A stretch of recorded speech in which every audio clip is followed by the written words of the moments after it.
Je suis venu apporter un feu sur la terre, et comme je voudrais qu'il soit déjà allumé, je dois recevoir un baptême, et comme il m'en coûte d'attendre qu'il soit accompli. Frères et sœurs, c'est dans la lumière de cette parole de Jésus que nous concluons dans la prière d'action de grâce et aussi de mission cette journée catéchétique diocésaine. Je suis venu apporter un feu sur la terre. Jésus a prononcé ces paroles, sans doute aussi le jeudi saint au Cénacle, là où nous nous sommes retrouvés pour conclure notre pèlerinage, un lieu émouvant, un lieu où le pape Jean-Paul II, par permission spéciale, a pu célébrer l'Eucharistie. Nous y avons célébré ensemble et nous avons médité en quelque sorte cette parole, ce dernier message que Jésus a voulu récapituler en instituant son rite de l'Eucharistie, du lavement des pieds. Et il a voulu ouvrir son cœur à ses disciples pour leur laisser deviner ce qu'il portait dans son cœur. Je suis venu apporter un feu sur la terre. Et comme je voudrais qu'il soit déjà allumé. Mais le feu, sera donné à travers ce baptême dont il parle en même temps. Je dois recevoir un baptême. Il avait déjà reçu le baptême d'eau de Jean-Baptiste, mais il devait recevoir son baptême. Le baptême de sang, le baptême de feu. Et il savait que c'était imminent. Et comme il m'en coûte d'attendre qu'il soit accompli, Jésus envisage sa passion.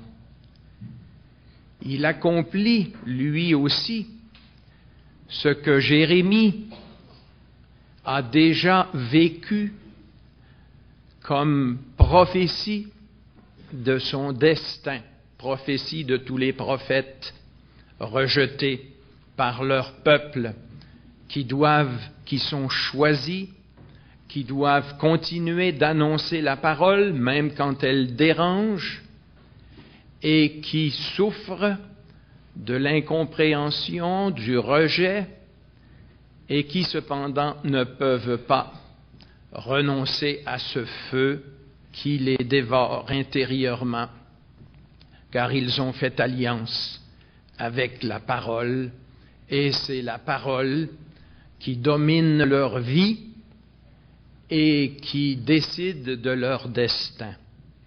C'est ce que nous voyons en Jésus, qui va vers sa croix. Mais quel est ce feu qu'il porte dans son cœur?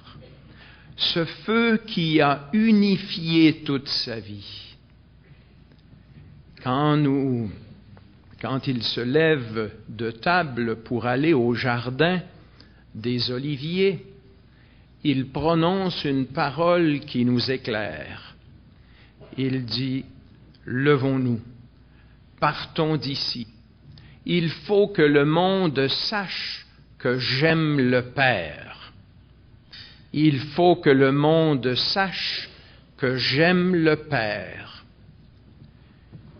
Et il vivra cette agonie, où il luttera, quand il prendra la mesure de toute la souffrance qui s'en vient, il dira, loin de moi cette coupe, mais que ta volonté soit faite. Son amour du Père est plus fort que tout.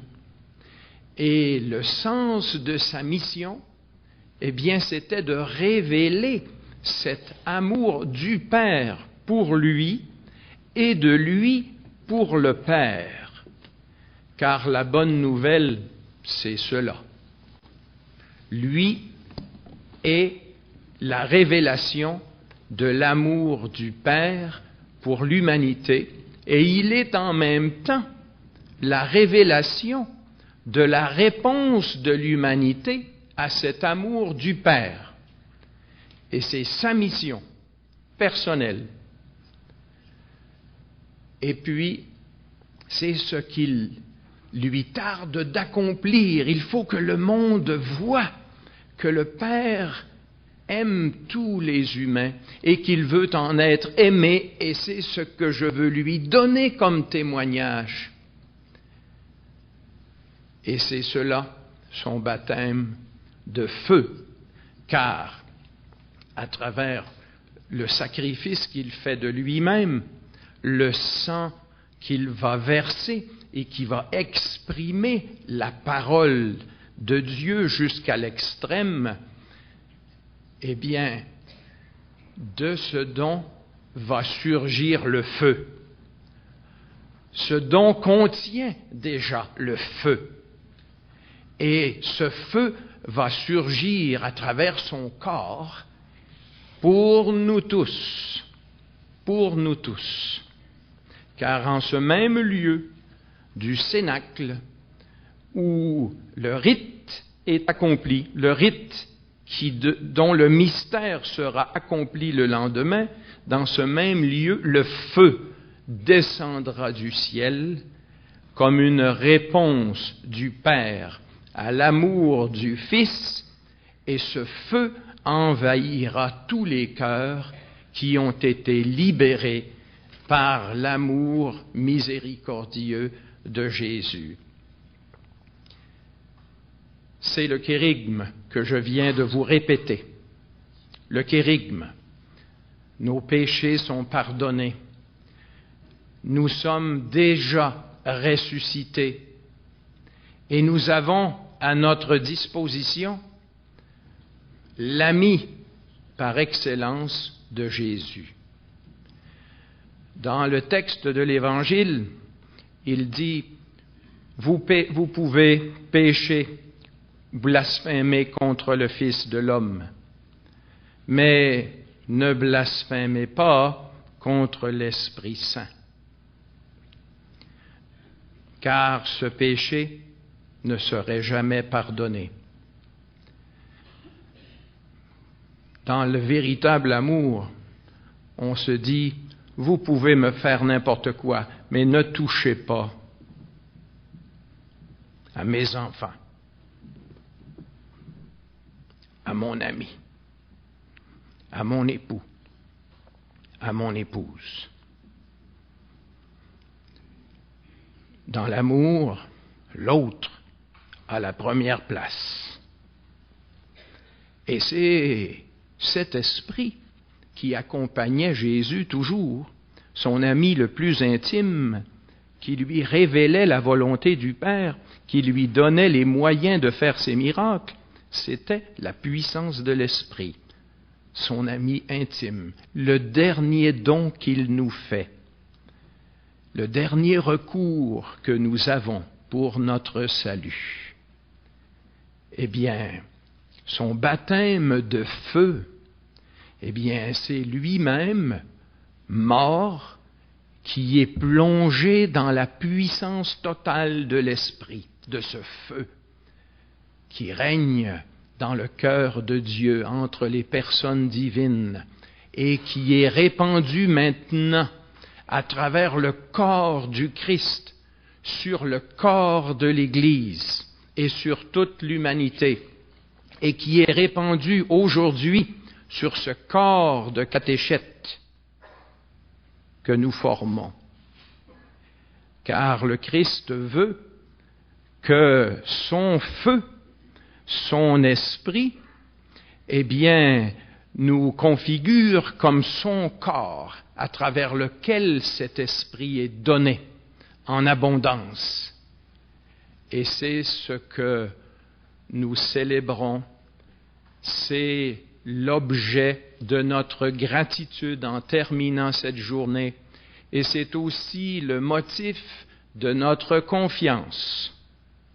En terminant cette journée, nous qui devons faire face aussi à une mission difficile, comme Jérémie, comme Jésus lui-même, il n'est pas facile d'être catéchète aujourd'hui, de garder les quelques enfants qui viennent, la persévérance est difficile, parfois la coordination est difficile, parfois la méthode n'est pas bien assimilée, on a toutes sortes de difficultés. Mais ayez confiance. Quand nous sommes nous devons répondre de notre foi devant les autorités qui nous questionnent.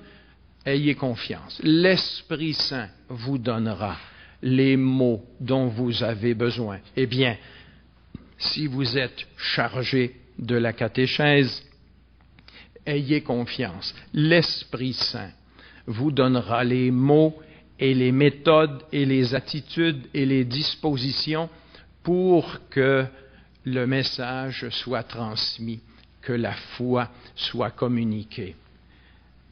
Je termine avec une dernière condition ou recommandation. Pour être bon catéchète, il ne suffit pas de connaître bien la méthodologie, ni d'être un bon croyant, ni même d'aimer les enfants ou les personnes que nous aidons dans la catéchèse. Tout cela ne suffit pas. Il faut avoir la même motivation que Jésus. C'est par amour du Père que nous devons aller à la catéchèse. Si c'est seulement par amour de nos frères et sœurs, nous ne tiendrons pas. Nous ne tiendrons pas. Si c'est par amour du Dieu qui nous envoie, lui qui est allé jusqu'à cet extrême de l'amour et qui nous promet sa présence et son esprit, nous tiendrons. Comme Jésus s'est levé et a dit, levons-nous, partons d'ici, il faut que le monde sache que j'aime le Père, eh bien c'est comme ça que nous allons à notre mission catéchétique, que nous allons à notre témoignage de charité catéchétique. C'est là que nous allons nous investir chacun et chacune avec ses talents, ses charismes, ministres ordonnés, baptisés, doués de charisme.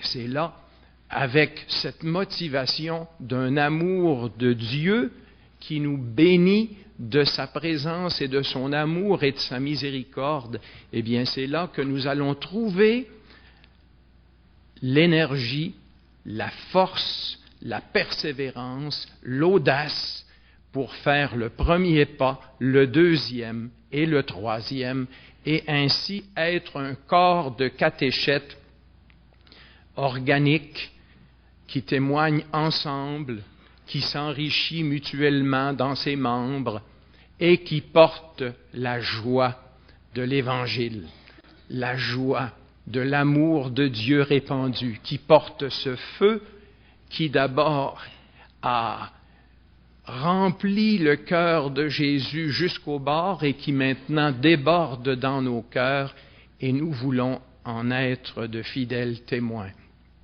Au nom de l'Église de Québec, au nom de tous les collaborateurs immédiats, eh bien, je remercie du fond du cœur tous les catéchètes, tous ceux qui commencent, tous ceux qui ont une longue expérience, tout ce qui a été donné, tout ce qui sera donné. Je vous remercie au nom du Seigneur, et que ce feu que nous portons ensemble et qui a grandi aujourd'hui, eh bien, se répandent et apportent à notre société la bonne nouvelle de l'Évangile. Amen.